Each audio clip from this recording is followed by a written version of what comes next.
மதிமுகவின் உயர்நிலை செயல்திட்ட குழு கூட்டம் சென்னையில் கட்சியின் தலைமை அலுவலகமான தாயகத்தில் இன்று நடைபெற்றது. காவிரி மேலாண்மை வாரியம் மற்றும் ஒழுங்காற்று குழு உடனடியாக அமைக்க மத்திய அரசை வலியுறுத்துவது உள்ளிட்ட 9 தீர்மானங்கள் இந்த கூட்டத்தில் நிறைவேற்றப்பட்டன. மேலும் தமிழகத்தில் நடைபெறவுள்ள 3 தொகுதி தேர்தல் குறித்தும் இந்த கூட்டத்தில் விவாதிக்கப்பட்டதாக கூறப்படுகின்றது. இதுகுறித்து நம்முடைய செய்தியாளர் அன்சர் அலி அளித்த கூடுதல் தகவல்களை தற்போது பார்க்கலாம். மதிமுக உயர்நிலைக்குழு கூட்டம் அக்கட்சியின் தலைமை அலுவலகமான தாயகத்தில் நடைபெற்று வருகிறது.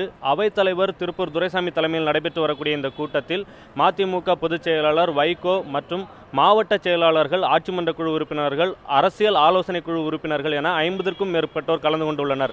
இந்த கூட்டத்தில் வரக்கூடிய இடைத்தேர்தலை எவ்வாறு எதிர்கொள்வது, காவிரி நதிநீர் விவகாரத்தில் அடுத்த கட்டமாக என்னென்ன நடவடிக்கைகளை எடுப்பது மற்றும் எதிர்க்கட்சி தலைவர் அழைப்பு விடுத்திருக்கக்கூடிய அனைத்து கட்சி கூட்டத்தில் மக்கள் நல கூட்டணி பங்கேற்பது தொடர்பான பல்வேறு முடிவுகள் எட்டப்பட உள்ளன.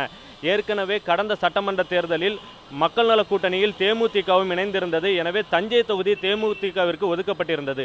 இந்த சூழ்நிலையில் தற்போதைய இடைத்தேர்தலில் விடுதலை சிறுத்தைகள் கட்சி போட்டியிடுவது கேள்விக்குறியாகி இருப்பதால் தஞ்சை, அரவக்குறிச்சி மற்றும் திருப்பரங்குன்றம் தொகுதிகளில் மக்கள் நல கூட்டணியில் உள்ள எந்த கட்சி வேட்பாளருக்கு அந்த தொகுதியை ஒதுக்குவது என்பன உள்ளிட்ட பல்வேறு விஷயங்கள் இந்த கூட்டத்தில் ஆலோசனை செய்யப்பட உள்ளதாக தெரியவந்துள்ளது.